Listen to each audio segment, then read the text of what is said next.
Notice the dog like Cerebus, with multiple heads, and the pitchfork, which I told you was a symbol of Freemasonry, as well as the Nazi symbol on the flag. Notice you had a Christ and an Antichrist, the balance, the equilibrium, the triangle of mind, body, and soul, and so on. Mother, father, and son, and so on. And we continue. I'm going to read to you chapter 9 from Zechariah Sitchin's Genesis Revisited. By tracing Hebrew words in the Bible through their Akkadian stem to the Sumerian origin, it has been possible to understand the true meaning of biblical tales, especially those in the book of Genesis. The fact that so many Sumerian terms had more than one meaning, mostly but not always derived from a common original pictograph, constitutes a major difficulty in understanding Sumerian and requires reading them carefully in context. On the other hand, the propensity of Sumerian writers to use that for frequent plays of words makes their text an intelligent reader's joy. Notice the play on words.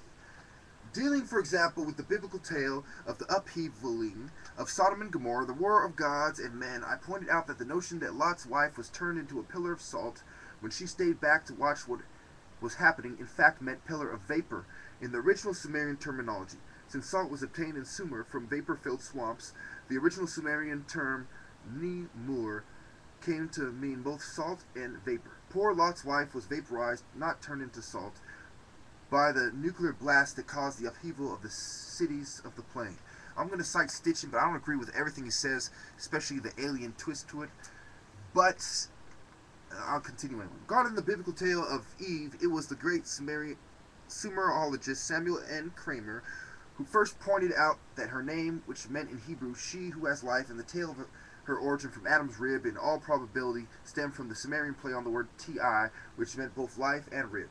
Some other origin of double meanings in the creation tale have already been mentioned in a previous chapter. More can be gleaned about Eve and her origins from comparisons of the biblical tales of the Sumerian texts and analysis of Sumerian terminology.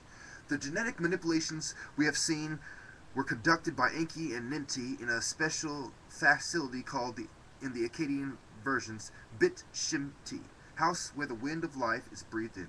This meaning conveys a pretty accurate idea of what the purpose of the specialized structural laboratory was, but here we have to invite into this discussion the Sumerian penchant for wordplay, thereby throwing fresh light on the source of the tale of Adam's rib, the use of clay, and the breath of Adam's life.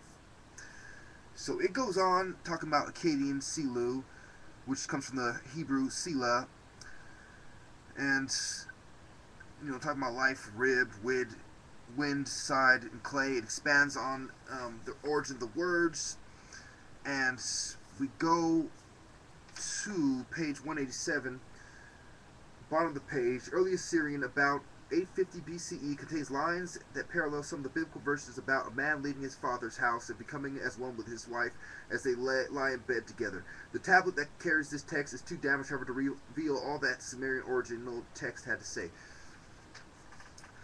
So it goes on talking about the X and Y chromosomes and referencing his other books, because this is a series of books. The series of books has the 12th planet in it, and it also has the Stairway to Heaven, the War of the Gods and Man, the Lost Realms. And we go on to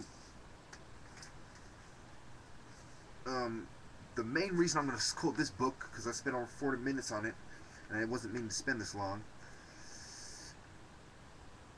is that we're going to talk about the region of Kenya, Ethiopia, and Somalia by the Blue Nile, White Nile, Lake Victoria, Lake Eyasi, Tanzania, etc. It's bordered by these places. And this place, just like in Egyptian mythology, which was passed down to the Sumerians were black people who traveled out of Africa, then came back, and were still black when they got there, and the statues and the pyramid text proves that. And we go on to show you that on page 192, these discoveries meant more than finding a new fossil. They unlocked the door to nature's secret laboratory, the hideaway where Mother Nature keeps forging ahead with the evolutionary march that has led from mammal to primate to great apes to hominids. This place was the Rift Valley that slashes through Ethiopia, Kenya, and Tanzania. Part of the rift system that begins in the Jordan Valley and the Dead Sea in Israel includes the Red Sea and runs all the way to southern Africa. So notice how Israel and Africa is intertwined, not just by trade routes, not just by religion and the migration of peoples, but also by the Rift Valley. I ain't playing with you. We go on.